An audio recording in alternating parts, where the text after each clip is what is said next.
Put Sarah on. Is that hello? Does that help? That's now? the main computer. Oh, is that how you did it? Yeah. So Can you all hear that us we've now? just done could not have been heard. Is that right?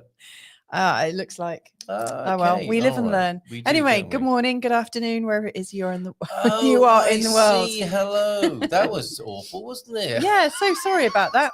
Can you hear us now, Bob? Oh, right. Okay. Can you all confirm that you can hear us? Oh, That so would should we be do good. that? Should we do that all again? No. Okay. Hi, everybody. We are Carl and Louisa Munson on the moment here on New Reality TV. Okay. Debs is saying there you are. Excellent. Thank Phew. goodness for that. All right. Well, thanks for letting us know. I have to apologise because that was me. I did the setup this morning. You won't do that again, will you? No, I won't. That's a definite note to self right there, isn't it? Okay. So Sarah's with us now. Should we bring Sarah on? Yeah, Sarah, how are you? Excellent. Oh, we already did bring Sarah on. There she is. Where is she? Where is she? Hi, Sarah. How are you? Excellent. I'm Excellent. in the moment. You're in the moment. We've with all us. got our moment mugs. There's nothing like the sound going to bring you into the moment. That's one way of doing it, isn't it? There are less stressful ways, I think. Yeah, if we were smart, we could have just pretended that was deliberate. And it was everyone else's fault. The sound of silence. Please everyone to turn chill your out. sound up now, everybody. Oh, come on. Catch up. So, Sarah, what's going on? What's happening? How have you been since we last saw you here on the moment? Really well after I got that song out of my head 3 days later. Oh, yeah. But Which song was that? The one that Carl was singing? Everyone's a winner, babe. Yeah, that hot one. chocolate. Yeah, hot chocolate before the But show. I did like it. Good. Yeah. Okay. Yeah. All right. I tried the Jackson 5 on you this morning. I'm not so much with the I Want You Back, but that's a big floor-filling favorite for me. And anyway, enough about that and my musical taste. So, if you don't mind me interjecting, Go on. one of the things I love about having you on this show is your fresh perspective. Like you've always got a new and different way of seeing things. And I think you're really good at helping people feel accepted exactly you. where they are, which I think is amazing. And you're also very good at communicating. I don't know how to put it, but maybe creating possibilities for people, helping people find their own possibilities. And so at the end of our last show with you, we sat down and we were brainstorming and having a laugh. And then we said, oh my God, we need to do this as a show. Oh, this should be one of the things. And just to remind you, we were talking about... we have the evidence. We were talking about seeing yourself in the back mirror and also be wrong and be a winner. I think it was because Carl was playing that song, Everyone's a Winner, Babe. You know, like how can we, how can we work in communications and still make things work for everyone, without somebody needing to be up here and someone needing to be down here. And that's one of the things I love about you. Has anything like that been arising for you over the last couple of weeks? Or, have you got anything else you would like to add in that we could discuss? Yeah, absolutely. Well, the part about you can disagree with somebody and you can be proven wrong. And once you're proven wrong, you can still be a winner is what I think we were talking about. Yeah. Because it's like people have this idea maybe that if you're proven wrong, that and this is to yourself, like it doesn't matter what you can have a disagreement with somebody. You can both have different points of view. Yeah. And you can still come out the other end of the conversation a winner, because maybe you got a different point of view. Maybe you've adjusted your point of view. So that was really where that came from. It's like you're not a loser just because you might have been thinking about something in a way that now haven't you ever like looked at something that you believed so strongly, and then you look at yourself in the rearview mirror, bringing in the other thing that you just mentioned, and you look at yourself in the rearview mirror and you're like, wow, I didn't have that correct. Yeah. Yeah. Yes. So it's that type of thing. It's like I love to look at something and see how there is a different way to look at it. I love to look at something that I was wrong about. Yes. And actually notice that I feel differently about it now. And that's like the power of the point of view. Yeah. It is funny that, isn't it? Because it does appear once you get to a certain age that you had different ideas that you once felt very strongly in earlier life, right? Or maybe even only 5 or 10 years ago, or even last year, let's face it. Or even last week. Could have been last week. And so on that basis, it's like, oh yeah, well of course, as you get older, you change your mind. However, we can often still go into situations with sort of in it to win it approach. That does seem to be quite a prevalent thought form, doesn't it, or a premise for communication. And I always imagine that these ancient Greek and Roman debates were about bettering yourself, not winning necessarily. But the modern form of debate is to kill the opposition, isn't it? Or to put them out of business conversationally.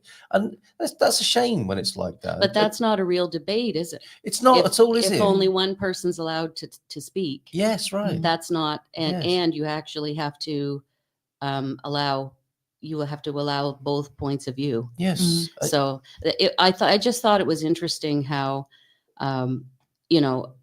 somebody isn't your enemy because they have a different point of view. Yeah. They just have a different point of view than you. And I used to use this little rhyme when I would do classes. It's like, it's neither good nor bad, nor real nor true. It's just an interesting point of view. Oh, I love that. Yeah. Well, we could do with some of that at the moment, I think it's fair to say, isn't it? So could you say that again? Yeah, because I need to write it down. It's neither good nor bad, nor real nor true. It's just an interesting point of view. Yeah. Oh my goodness, that's amazing. And even that itself is a point of view, isn't it? Exactly. Yes. And the points of view, if you just call everything an interesting point of view. So if you have a judgment about something, as like, and I wanted to bring this up today. Okay. I was just cooking. And I noticed how many times through the day that I will kind of curse to myself about little things. So I drop something on the floor and I'm like, or even if I don't say any words or, I was completely alone and I counted. I actually was noticing it. These were the little tics that I was talking about.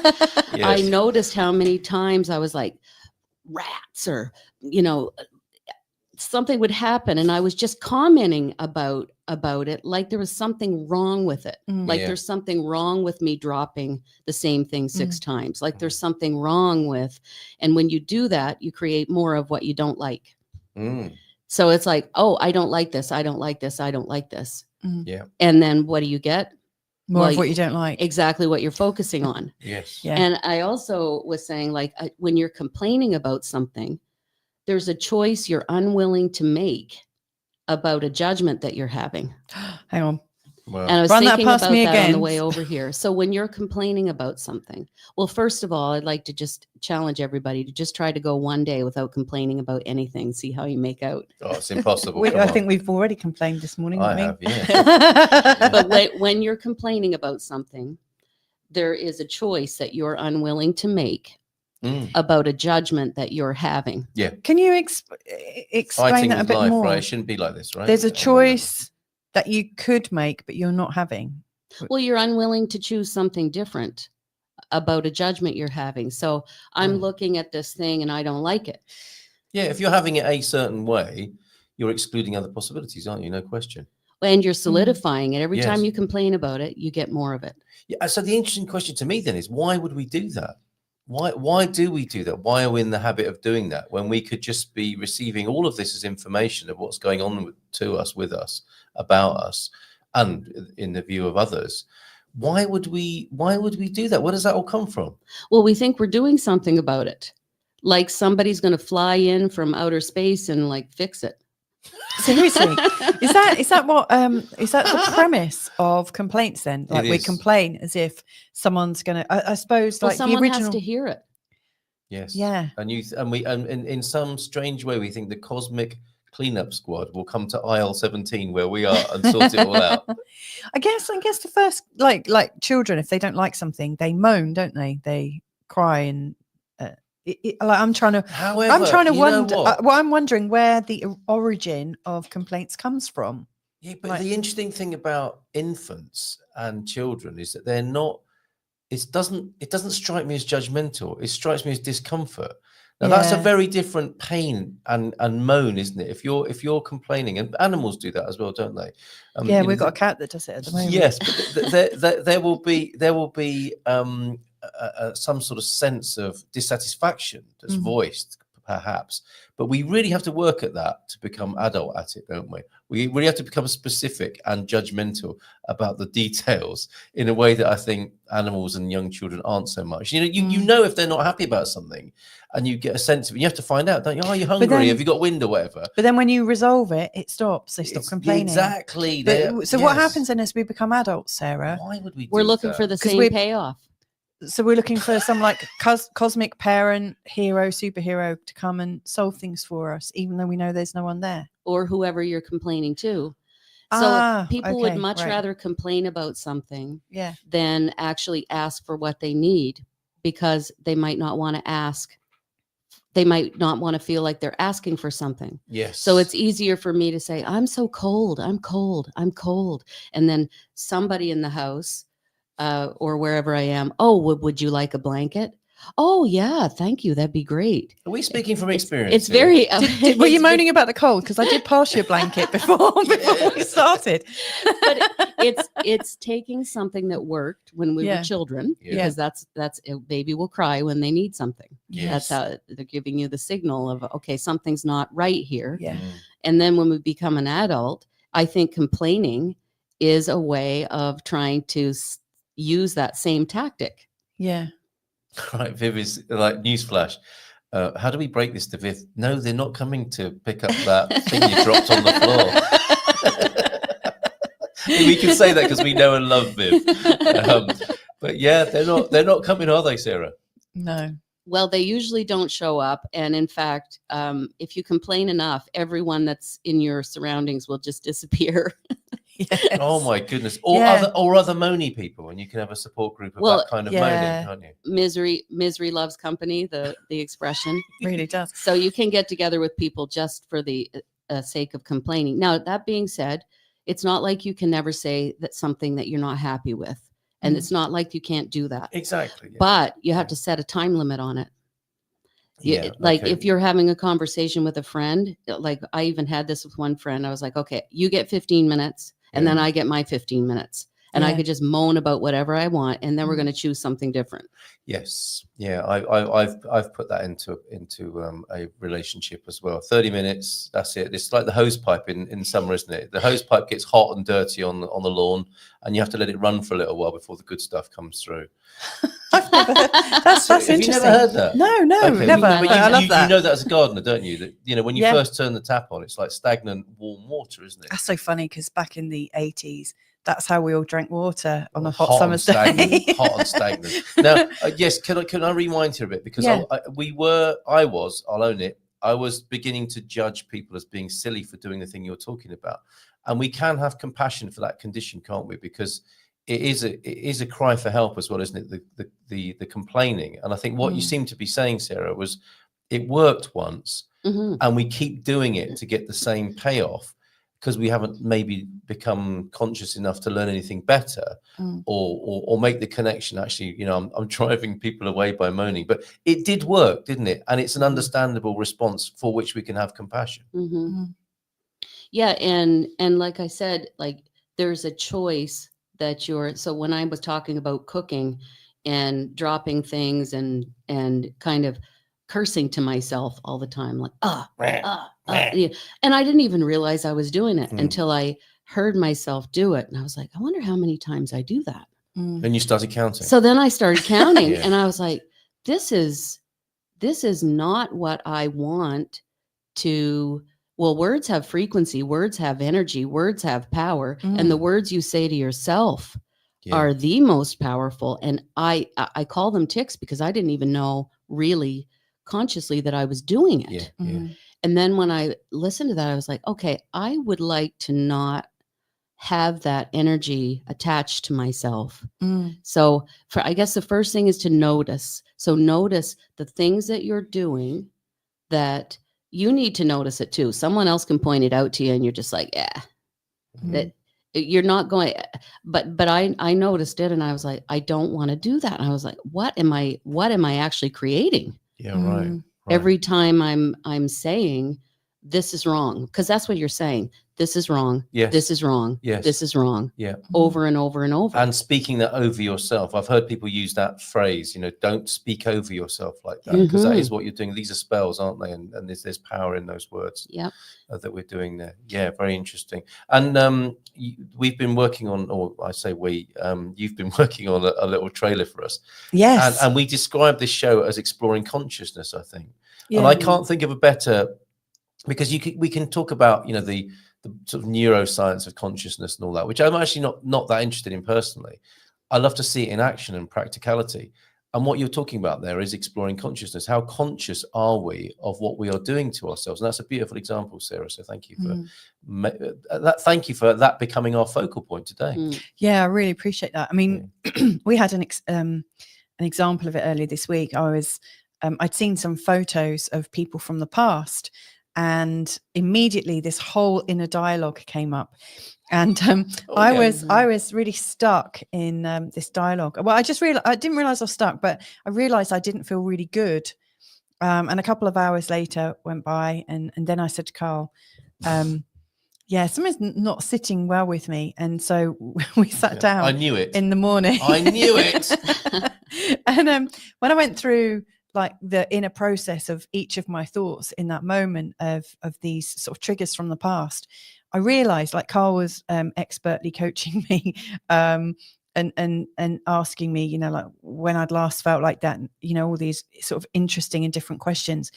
When I got to the core of it, I realized there were a lot of these thoughts had originated from me feeling uncomfortable in my own body, from being teased for having red hair, from being teased for having pale skin, from being teased for having a limp when I was younger, and all sorts of different things. I realized that I don't have that, like, a really strong body consciousness, and that was like seeping out into an experience of seeing old photos, and it was really shocking, because I realized just how kind of hurtful my inner voice had been this whole time. And so I was in floods of tears, but it was really helpful, because I don't think until you see it, I don't think you can know you're doing it.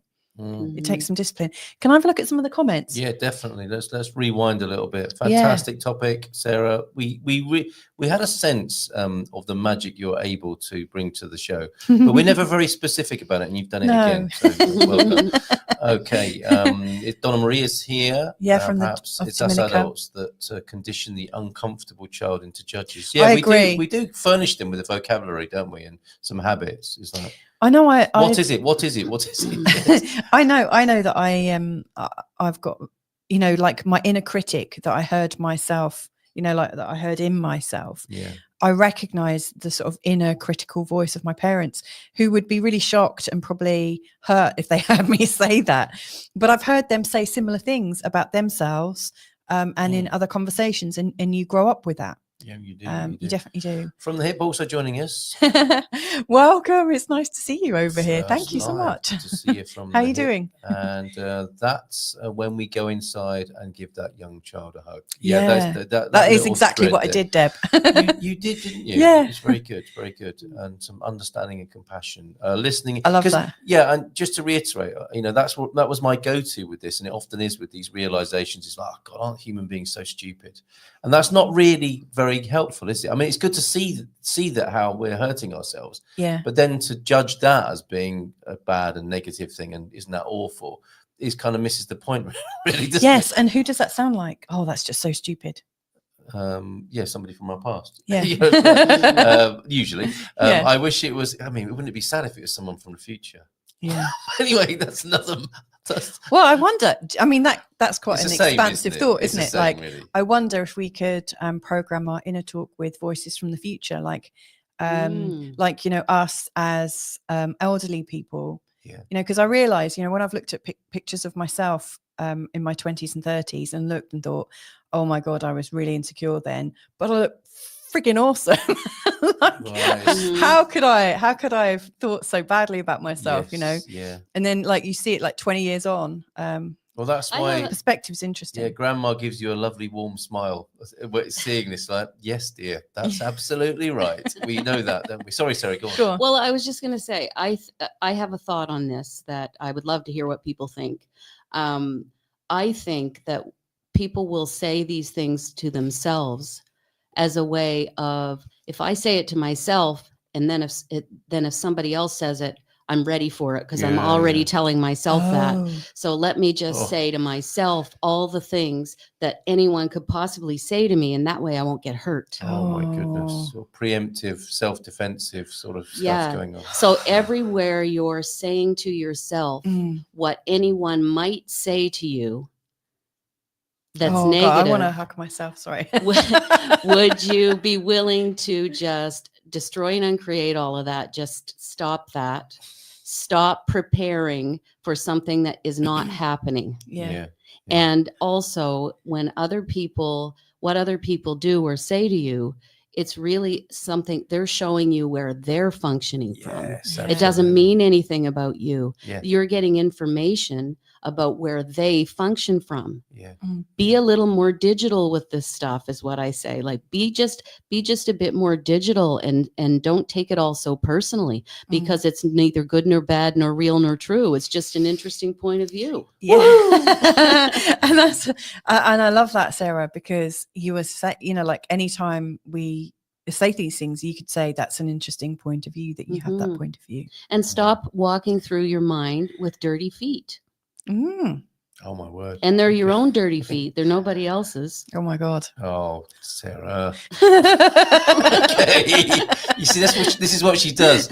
She makes you feel all like, oh, that's brilliant, that is. And then says something like that, like, oh yeah, I do that. Oh, okay. Can we go to From the Hips comment? Which one?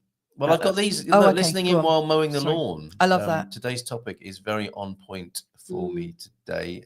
I wish it was warm enough. Thank you, Mother Mulberry's Tea Club, for that. I wish it was warm enough to mow the lawn. I'm shoveling snow. Oh my goodness. I mean, this is the great thing. We're connecting with people all around the world. It takes a lot of awareness to notice your negative self-talk. Most people are drowned out by life circumstances and poor habits to catch these things. That's so true. It can be true. Thank you so much. And I was watching a YouTube video where this chap was suggesting that, we have all these distractions all the time, podcasts and YouTube channels and everything, to not be calm enough to hear what's really going on. And I think there's some truth in that. There's a balance in these things, isn't there? And we do have a lot available to us to gloss over or to drown out, as I think that's the word here, the phrase here, isn't it? We do have a lot of devices for drowning out the messages that we might otherwise give to ourselves. So hopefully we're redressing that balance a bit here as well this morning. I was teased a lot as a child too, and my inner child needs those hugs as those triggers come up. Oh gosh. I mean, we would love people to do that throughout this show every day, wouldn't we? Yeah. When I think about teasing, like my heart goes out to, like, I imagine like young children, like if I thought my children thought that way about themselves, I would just want to hug them, just hold them and let them know it's okay. Yes, absolutely. And that's what I want to do, Deb. I felt like I wanted to give you a hug. We've only got a few minutes left, so we definitely want to make sure From the Hip. I'm a recording artist. Okay, I'm a recording artist. My inner critic is doubly hard.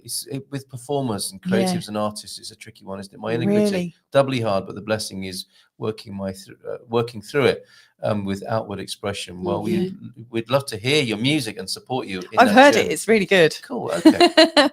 Send me another one of your tracks. I'd love to listen in. What do you say about this, Sarah? For somebody whose inner child is saying not good enough, I work on this every day because it's a deep wound that needs to be healed. So lots of hugging of the inner child, presumably. Would you add anything to that, Sarah? I would just say give yourself what you didn't get.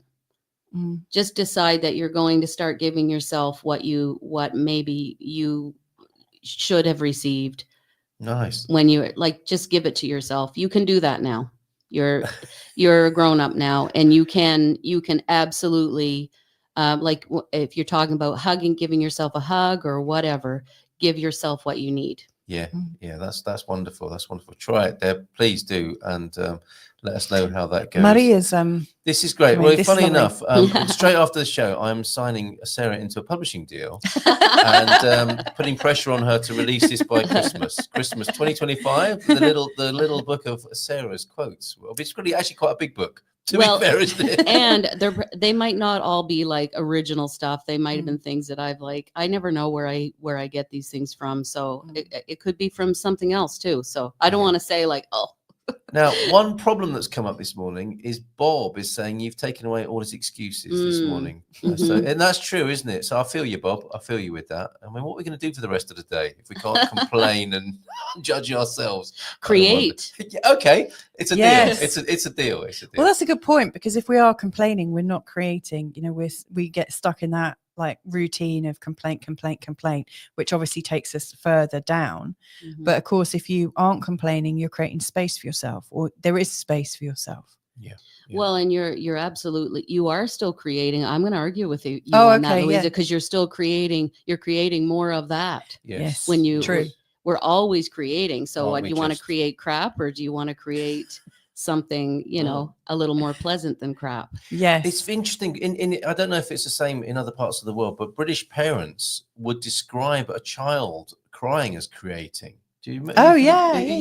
They're you know, you're always creating, and it's like they don't mean it in a good way. So I think you're absolutely right. We can't help but create, but we can bring the consciousness in, can't we, to discern and decide what that's going to be, what the quality of it might be. Well, yeah, I mean, and like I said, there's a choice, whatever it is that you're creating, that you keep creating, there's a choice that you're unwilling to make about a judgment that you're having. So there's some judgment you're having that says, this is what's coming out of my mouth to myself or to somebody else. And if you just drop all the judgments, if you just like letting you off the hook, we've talked about this before. What if you just let yourself off the hook? And what if you let everyone off the hook that ever told you that you weren't good enough? Like stuff, because if you think that by keeping them on the hook that you're punishing them, they don't know and they don't care. Yeah. Isn't that fascinating? How about the self-honeymoon? And when I've been involved Self-honeymoon. when I've been involved in wedding ceremonies, or you know, hitching people together, one lovely little thing I've suggested people do is daub each other's lips with honey. And it signifies for a month, the honeymoon, you know, a moon cycle, to only speak beautiful things to each other. And that's one interpretation of the honeymoon, you know, honeyed words and honeyed behavior towards each other.